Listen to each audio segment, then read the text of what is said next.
I went straight I from like staunch liberal to staunch conservative to monarchist. Voted for a woman.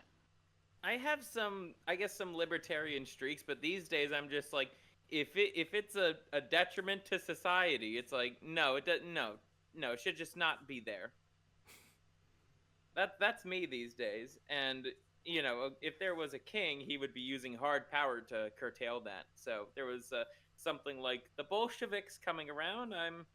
He should do what Saint Tsar Nicholas II couldn't do with them I got into an in argument. Minecraft. I got into an argument with someone recently on Twitter. I don't remember who, but they were giving me all the usual anti monarchy bullshit, like why kings are bad, and we've all heard it. But at one point, he blamed the rise of democracy. Like he's not a fan of democracy anymore. Whoever this guy was, he's not a fan of democracy anymore, but he still doesn't like the idea of kings, and he blamed the kings of Europe for either caving into democracy or helping it grow, like actively helping it grow. And I was like, we actually agree there. The thing that the kings did wrong was not be tyrannical enough. Like they should have had everyone at least a little bit more under their thumb to just stamp out all democracy. The French Yeah. are the reason that America won our revolution, and they bankrupted themselves to help us with that, just to give England the finger, and then they go through their own revolution.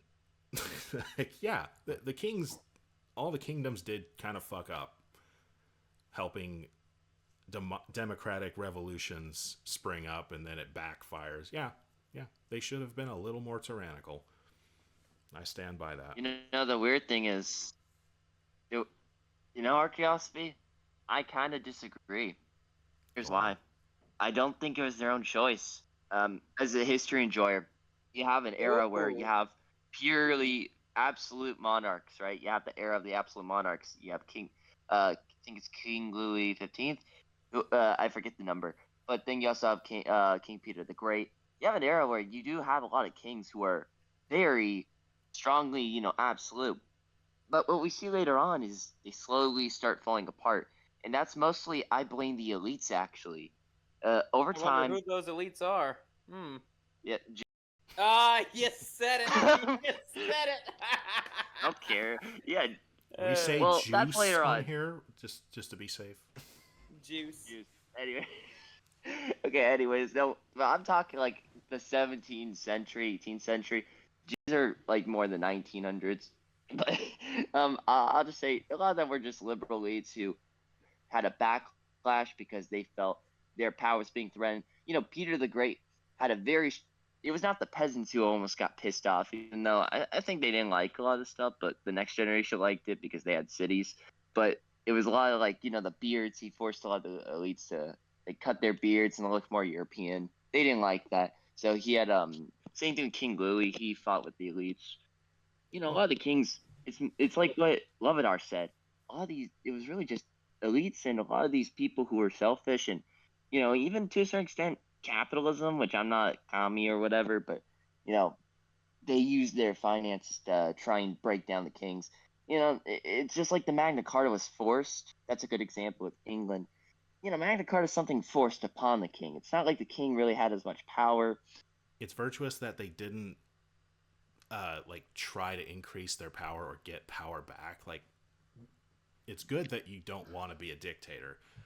However, I think even they misunderstood the importance of keeping the monarchy, and there are no different versions of monarchy. It's one rules all.